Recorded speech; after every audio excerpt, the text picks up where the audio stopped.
Genghis চেঞ্জিস 1970 সালের একটি চলচ্চিত্র সিনেমা। এই সিনেমাতে অভিনয় করেছে জিৎ।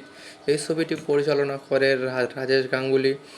গল্পটি মূলত কলকাতা আন্ডারওয়ার্ল্ডকে কেন্দ্র করে তৈরি করা হয়েছে, যেখানে একটি ছেলে নিষ্পাপ জীবন ধীরে ধীরে অপরাধ জগতে এক ভয়ঙ্কর ডনে পরিণত হয়েছে। গল্প 1970 সালে দুর্গাপুরের ছোট ছেলে জয়দেব সিংহ তার বাবা মাকে হারায়।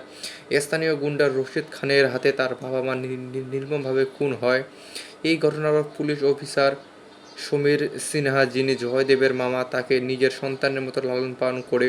কিন্তু শৈশবের সেই ভয়াবহ স্মৃতি জয়দেবের মনে প্রতিশোধের আগুন জ্বালিয়ে রাখে।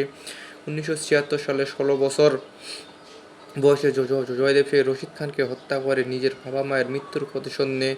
এই ঘটনা তাকে টেনে নিয়ে আসে কলকাতায় আন্ডারওয়ার্ল্ডে, যেখানে সে শক্তিশালী গ্যাংস্টার ডলি ভাইয়ের অধীনে কাজ শুরু করে নিজের নাম বদলে ফেলে চেঞ্জিস। সময়ের সঙ্গে সঙ্গে চেঞ্জিস নিজেকে আরও শক্তিশালী করে তোলে এবং পশ্চিমবঙ্গ, উত্তরপ্রদেশ ও বিহার জুড়ে নিজের অপরাধ সাম্রাজ্য গড়ে তোলে। 1995 সালে জীবনের বড় মোড় আসে। তার মামা, এখন এসিপি সমীর সিনহা, চেঞ্জিসের অপরাধচক্রকে ধ্বংস করার দায়িত্ব পান।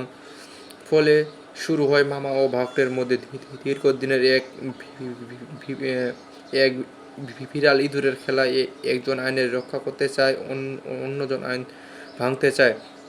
2001 সালে চেঙ্গিস এক চতুর পরিকল্পনার মাধ্যমে পুলিশের চোখে ধুলো দিয়ে পালিয়ে যায়। সে নিজের মতো দেখে ড্যানিয়েল ডি সুজাকে ব্যবহার করে, ফলে পুলিশ তাকে ধরতে ব্যর্থ হয়।